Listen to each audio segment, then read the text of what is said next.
चिन्मय सेवा समितीच्या वतीनं चिन्मय मिशनच्या जागतिक कीर्तीच्या वक्त्या स्वामिनी विमलानंदा यांच्या व्याख्यानमालेचं आयोजन करण्यात आलंय।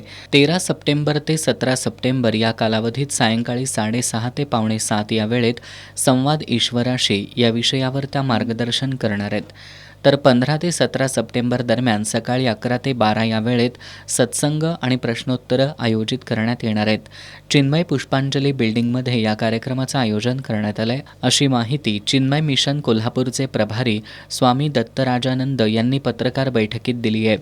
स्वामिनी विमलानंदा या गुरुदेव स्वामी चिन्मयानंद यांच्या शिष्या असून त्यांनी मुंबईतील जे कॉलेज ऑफ आर्किटेक्चरमधून बॅचलर ऑफ आर्किटेक्चर पदवी प्राप्त केली आहे। आंतरराष्ट्रीय स्तरावर त्यांनी अनेक देशात आध्यात्मिक, सांस्कृतिक, व्यवस्थापन आणि सामाजिक विषयावर व्याख्यानं दिली आहेत।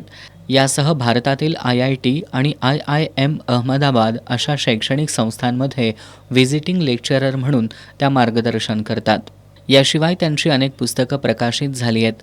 कोल्हापूरमध्ये त्या पहिल्यांदाच येत आहेत। व्याख्यानासाठी प्रवेश विनामूल्य असून सर्वांनी याचा लाभ घ्यावा असं आवाहन स्वामी दत्तराजानंद यांनी केलंय।